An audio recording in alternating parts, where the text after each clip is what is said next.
MOU,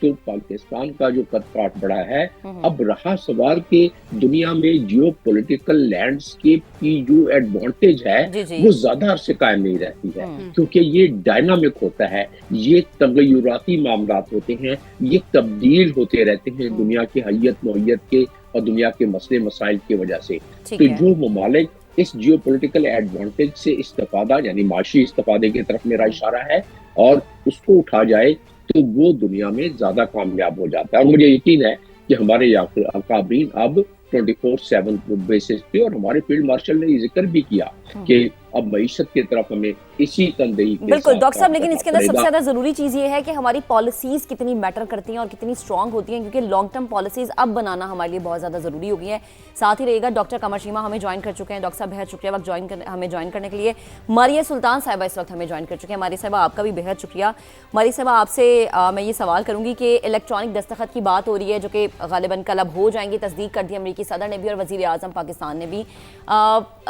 ماضی کو اگر ہم مد نظر رکھیں تو آپ کو کیا لگتا ہے کہ کتنی بڑی سفارتی کامیابی یہ پاکستان کے حصے میں آئی ہے؟ کیونکہ میں نے تو پہلے ماضی میں کبھی اتنی بڑی کامیابی، اتنا بڑا سیٹ اپ جو کہ پاکستان نے سیٹ کیا ہو، ٹیبل ٹاک پاکستان نے سیٹ کی ہو، نہیں دیکھا۔ کیا کامنٹ کریں گی؟ دیکھیں، بات یہ نہیں ہے کہ پاکستان نے کیا سیٹ کیا ہے کیا نہیں کیا ہے۔ اس وقت ساری دنیا کی تجارت، ساری دنیا کا جو سسٹم ہے وہ اس جنگ بندی کے ساتھ منسلک ہو چکا تھا۔ اگر پاکستان یہ جنگ بندی نہ کراتا تو دیکھا کہ اس وقت کوئی وائبل تھرڈ آپشن نہیں موجود تھی۔ آپ کے پاس ہر جگہ پہ کوئی فریق یا ایک فریق کے ساتھ یا دوسرے فریق کے ساتھ مختلف ممالک کھڑے ہوئے تھے۔ اب ایسی صورتحال میں کہ جہاں آپ ایک نئی ساتھ جنگ کی طرف جا رہے تھے، یا ایک ایسی جگہ کہ جہاں مشرق وسطیٰ اور اس تمام جو اس خطے کے علاوہ پوری دنیا کے اندر جو تجارت کا مرکز ہے وہ ہمیشہ کے لیے تہس نہس ہو جاتا، آپ اس طرف جا رہے تھے۔ ایک طرح سے یہ ایک بہت بڑی سفارتی کامیابی ہے امریکہ کے لیے، ایران کے لیے بھی، اور ظاہر ہے پاکستان کے لیے بھی، اور اس کی بنیادی وجہ یہی ہے کہ جو تجارتی مراکز سمندری راہداری سے گزر رہے تھے آپ ان کو واپس کھولنے میں کامیاب ہو گئے۔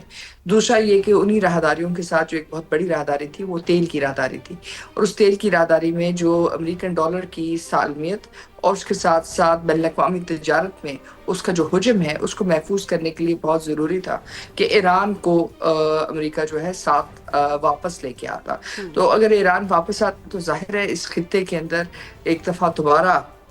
جو ہے ایک نئی طرح کی انگیجمنٹ شروع ہوئی ہے، اور یہ جو انگیجمنٹ ہے اسے جو مشرق وسطیٰ کے اندر لانگ ٹرم ڈیفیکلٹی ہے اس کے لیے یہ بہتر اور سٹیبل سٹرکچر ہے، کیونکہ اگر آپ جو ہے ایک طرف سے دشمنی رکھتے اور دوسری طرف سے انگیجمنٹ رکھتے، جو آپ نے کرنے کی کوشش کی، جو امریکہ نے کرنے کی کوشش کی، ان کے حریفوں نے کرنے کی کوشش کی، اور ساتھ ہی ساتھ ایران نے بھی کرنے کی کوشش کی، وہ کامیابی کی طرف نہیں گئی۔ وہ اس کا جو اینڈ رزلٹ تھا وہ ایک لمبی دورانیہ کی جنگ تھی جو ہم سب نے دیکھی، اس کے بعد ایک کرائسس، اس کرائسس کے بعد پھر پوسٹ کرائسس۔ سو ایسی سچویشن کے اندر جہاں ورلڈ اکنامک آرڈر، ورلڈ آپ کہہ سکتے ہیں ایکسیس ٹو گلوبل کامنس، یہ تمام چیزیں جو ہے زیر بحث بھی تھیں اور ان کا مستقبل ان کے ساتھ لنکڈ تھا۔ تو ایسی صورتحال میں اس کی جنگ بندی بہت ضروری تھی، اور ساتھ ہی ساتھ ایک ایسا فریم ورک جہاں ہر کسی کے پاس کوئی ون ہو۔ جس پہ بات چیت نہیں ہو رہی وہ یہ ہے کہ اس وقت تیل کی بات ہو رہی ہے، اس وقت معدنیات کی بات ہو رہی ہے، بین الاقوامی تجارت کی بات ہے، لیکن جو مستقبل کی تجارت ہے وہ آپ کی انٹرنیٹ کے ساتھ منسلک ہے۔ تو ایک لحاظ سے اس کی جو اسٹیبلٹی، ای کامرس کی اسٹیبلٹی، وہ سارا سب کچھ اس بات سے منسلک تھا کہ ایران اور امریکہ کے درمیان جنگ بندی ہو، اسٹریٹ آف ہارمز کھلے، اور اسٹریٹ آف ہارمز کے ساتھ ساتھ باب المندب جو ہے وہ ایک طرح سے کمرشلی وائبل ہو۔ کھل ضرور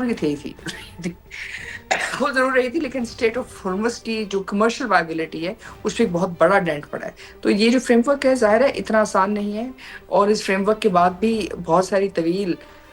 مذاکراتی عمل جاری رہیں گے، جہاں جو